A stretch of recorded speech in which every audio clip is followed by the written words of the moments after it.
آج سے قریب 4500 سال پہلے ایجپٹ میں ایک ایسا عجوبہ بنایا گیا تھا جو آج کے دن بھی دنیا کو حیران کر دیتا ہے۔ درجنوں مسٹریز اور 45 صدیوں پہلے کی انجینئرنگ کے راز سے بھرے یہ دی گریٹ پیرامڈ آف گیزا ہیں۔ دوستو، ایجپٹ میں ٹوٹل 118 پیرامڈز موجود ہیں جو پچھلے 1000 سالوں سے کئی خطرناک طوفانوں اور درجنوں ارتھکویک کو بھی ٹکر دے کر بالکل صحیح سلامت کھڑے ہیں۔ 14 سینچری میں 8 اگست 1303 کو آنے والا ارتھکویک وہ واحد ارتھکویک تھا جس نے گریٹ پیرامڈ کی صرف آؤٹر لیئر پر موجود پتھروں کو معمولی نقصان پہنچایا تھا۔ یہ ارتھکویک 6.5 میگنیٹیوڈ کا تھا جو بڑی سے بڑی بلڈنگز کو بھی تباہ کرنے کی صلاحیت رکھتا ہے۔ لیکن دوستو، مجال ہے کہ اس ارتھکویک نے دی گریٹ پیرامڈ آف گیزا کو معمولی نقصان کے علاوہ کوئی آنچ بھی آئی ہو۔ ویسے تو ایجپٹ میں 118 پیرامڈز موجود ہیں، لیکن ان میں سے سب سے اونچا pyramid the great pyramid of Khufu ہے جو 13 ایکڑ ایریا پر پھیلا ہوا ہے، جس میں 4-5 نہیں بلکہ پورے 20 اولمپک سوئمنگ پولز یا پھر 9 فٹ بال اسٹیڈیم اس میں فٹ آ سکتے ہیں۔ یہ سب سے اونچا پیرامڈ ہے جو پورے 3800 سالوں تک زمین پر انسانوں کی بنائی گئی سب سے اونچی چیز میں شمار رہا۔ اس پیرامڈ کو بنانے کے لیے قریب 50 ٹن وزنی 23 لاکھ بڑے بڑے پتھروں کا استعمال کیا گیا تھا، اور اگر اس پیرامڈ کی ویٹ کی بات کی جائے تو ایک ایسٹیمیٹ کے مطابق یہ 60 لاکھ ٹن وزنی بنتے ہیں جو 600 آئیفل ٹاور کے وزن کے برابر ہوتا ہے۔ اور اگر اسے اب دنیا کی سب سے اونچی بلڈنگ برج خلیفہ سے کمپیئر کریں تو وہ صرف 5 لاکھ ٹن وزنی ہے۔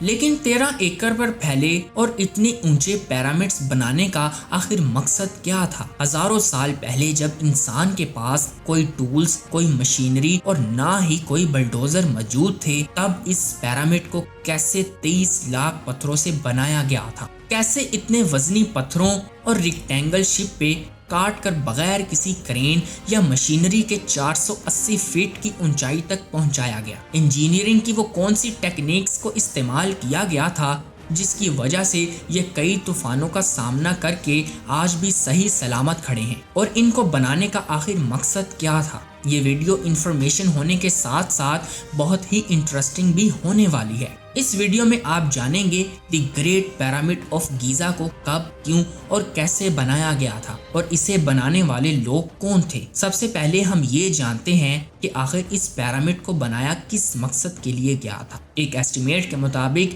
دی گریٹ پیرامڈ آف گیزا کو 2005 میں CBC میں بنایا گیا تھا۔ یہ وہ دور تھا جب یہاں کنگ خوفو راج کرتا تھا۔ ویسے تو کنگ خوفو کے بارے میں آج تک کوئی بھی نہیں جانتا، لیکن پروٹینیکل کی ایک رپورٹ کے مطابق کنگ خوفو ایجپٹ کی سلطنت کی فورس ڈائنسٹی کا دوسرا کنگ تھا جس نے پورے 60 سالوں تک ایجپٹ پر راج کیا تھا۔ ایک مقبرے کے طور پر بنایا گیا تھا، یعنی یہ ایک ٹوم کہلاتا تھا۔ ایجپٹ میں جب بھی کسی کی موت واقع ہوتی تھی تو ان کی باڈی کو خاص قسم کے کیمیکلز کے ذریعے پریزرو کر کے ممی کے طور پر دفنایا جاتا تھا، اور ان کے معیار کے مطابق ان کے ساتھ سونا، جواہرات کو بھی دفن کیا جاتا تھا۔ ایجپشن آفٹر لائف پر بہت بلیو رکھتے تھے۔ ان کا یہ ماننا تھا کہ مرنے کے بعد زندگی ختم نہیں ہوتی، بلکہ مرنے کے بعد ہماری روحیں ایک دوسری دنیا یا پھر انڈر ورلڈ میں چلی جاتی ہیں جہاں پر گوڈ ہماری روحوں کو جج کرتے ہیں۔ اسی لیے اپنی آفٹر لائف کو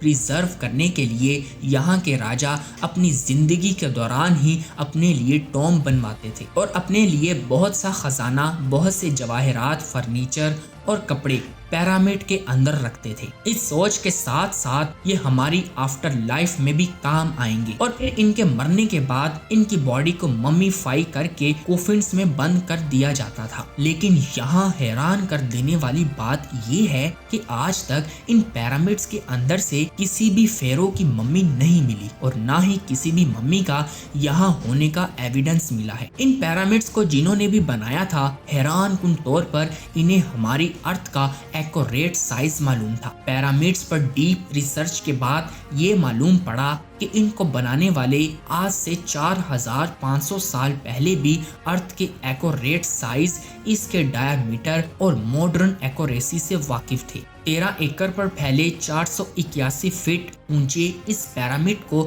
بہت ہی ایکوریسی کے ساتھ بنایا گیا تھا۔ آپ کو بتاتے چلیں دی گریٹ پیرامڈ آف گیزا کے ساتھ 2 اور چھوٹے پیرامڈز بھی موجود ہیں۔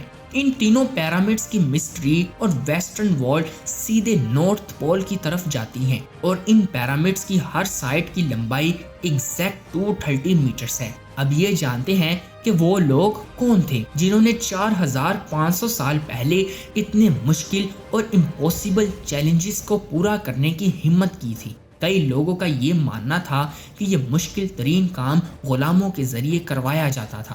ان پر زور زبردستی کر کے اتنے بھاری بھاری پتھر اٹھوائے جاتے تھے، اور کئی لوگوں کا یہ بھی ماننا تھا کہ اس دور میں ارتھ پر ایلینز آئے تھے جنہوں نے یہ پیرامڈز بنائے تھے۔ لیکن فائنلی کئی سالوں کی ریسرچ کے بعد یہ راز بھی کھل کر سامنے آ چکا۔ پیرامڈ سائٹ پر ریسرچ کے دوران ایکسپرٹس کو انسانوں کی ہڈیاں ملی۔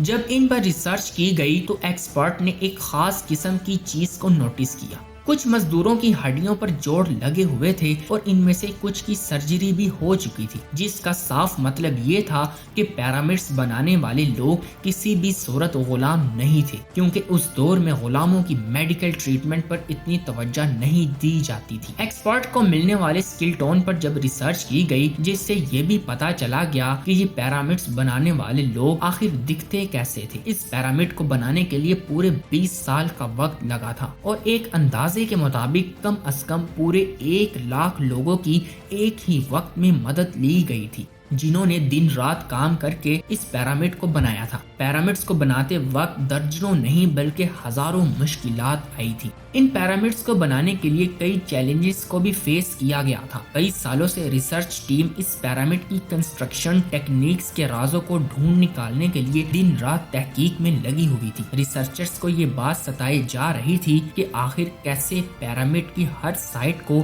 ایگزیکٹلی نارتھ، ساؤتھ، ایسٹ اور ویسٹ کی طرف پوائنٹ کیا گیا تھا۔ ایکسپرٹ کے مطابق پیرامڈ کو بنانے کے لیے سب سے پہلے ایک ایسی زمین کو تلاش کیا گیا ہوگا جو ہزاروں نہیں بلکہ لاکھوں ٹن وزنی پتھروں کا وزن برداشت کر سکے، اور پھر اس کے بعد پولر سٹارز کی مدد سے پیرامڈز کے ہر سائٹ کو مارک کیا گیا ہوگا، اور وہ بھی 0 ایرر کے ساتھ۔ اس کے بعد زمین کو لیول کرنے کے لیے ایکسپرٹس کے مطابق کنسٹرکشن سائٹ کی چاروں سائٹ پر زمین کھود کر اس میں پانی ڈالا گیا ہوگا، اور پھر ایک سائٹ کے پانی کے لیول سے دوسرے سائٹ کے پانی کے لیول کو میچ کیا گیا ہوگا۔ ایکسپرٹس کے مطابق پیرامڈز بنانے والے لوگوں نے اس ٹول کا بھی استعمال کیا ہوگا جس کے دونوں سائٹ پر لکڑیاں اور سینٹر میں رسی کے ساتھ ایک پتھر باندھا ہوتا ہے۔ اگر رسی بالکل سینٹر لائن پر رہے گی اور پتھر زمین پر ٹچ ہو رہا ہوگا تو اس کا مطلب یہ ہوگا کہ زمین بالکل لیول میں ہے، اور اسی ٹیکنیک کو استعمال کر کے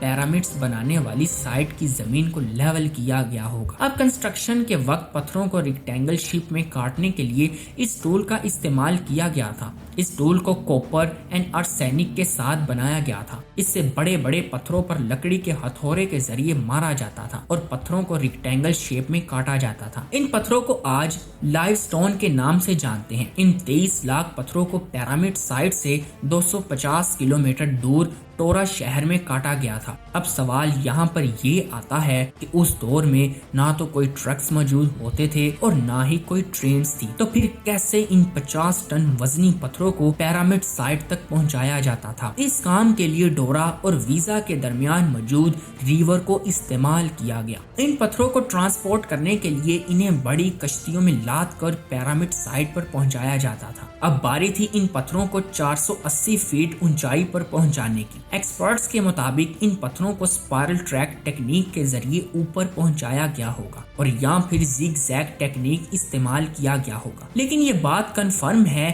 کہ انہیں انسانوں کے ذریعے ہی کھینچ کر اوپر پہنچایا گیا ہوگا۔ اس کے علاوہ اس پیرامڈز کے اندر چیمبرز کا رستہ اور چھوٹی چھوٹی سرنگیں بھی بنائی گئی تھی۔ اس چیمبرز کو 1879 میں ڈسکور کیا گیا تھا۔ یہ دوپہر کی تڑپتی ہوئی دھوپ کا وقت تھا جب پیرامڈز کے ساتھ ایک شخص گزر رہا تھا۔